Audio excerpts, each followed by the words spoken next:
સમાચાર મળી રહ્યા છે ભરૂચથી નર્મદા પરિક્રમાવાસીઓ માટે વિવિધ સુવિધાઓ ઊભી કરાઈ।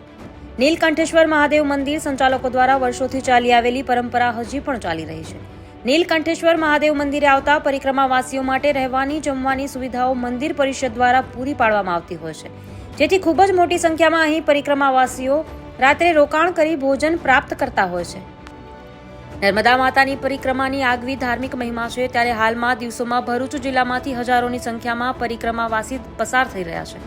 વહેલી સવારે કડકડતી ઠંડીમાં પણ પરિક્રમાવાસીઓ પોતાના નિર્ધારિત પરિક્રમા પથ ઉપર અડગ માનવર સાથે તેમજ ધાર્મિક મનોવૃત્તિ સાથે આગળ વધી રહ્યા છે। આવા સમયે ભરૂચ જિલ્લામાં સેવાભાવી સંસ્થાઓ અને લોકો દ્વારા વર્ષોથી સેવા કરવામાં આવી રહી છે, જેની જેવી કેપેસિટી હોય તે પ્રમાણે સેવા કરી રહ્યા છે। સમગ્ર નદીઓમાં એકમાત્ર નર્મદા નદી એવી છે કે જેની પરિક્રમા કરી શકાય છે। નર્મદા માતાની પરિક્રમાનું આગવું અને પવિત્ર મહત્વ છે, જેના પગલે ગુજરાત નહીં પરંતુ સમગ્ર દેશના જુદા જુદા રાજ્યોમાંથી અને વિદેશમાંથી પણ મોટી સંખ્યામાં ભક્તો નર્મદા પરિક્રમા માટે આવતા હોય છે। પરિક્રમાવાસીઓને ભરૂચ જિલ્લામાંથી પસાર થતી વખતે અનહદ આનંદની લાગણીઓથી અનહદ અનુભવ થાય છે। તેવું મુખ્ય કારણ એ છે કે ભરૂચ જિલ્લાના રહેવાસીઓ વર્ષોથી પરિક્રમાવાસીઓની સેવા કરતા આવ્યા છે।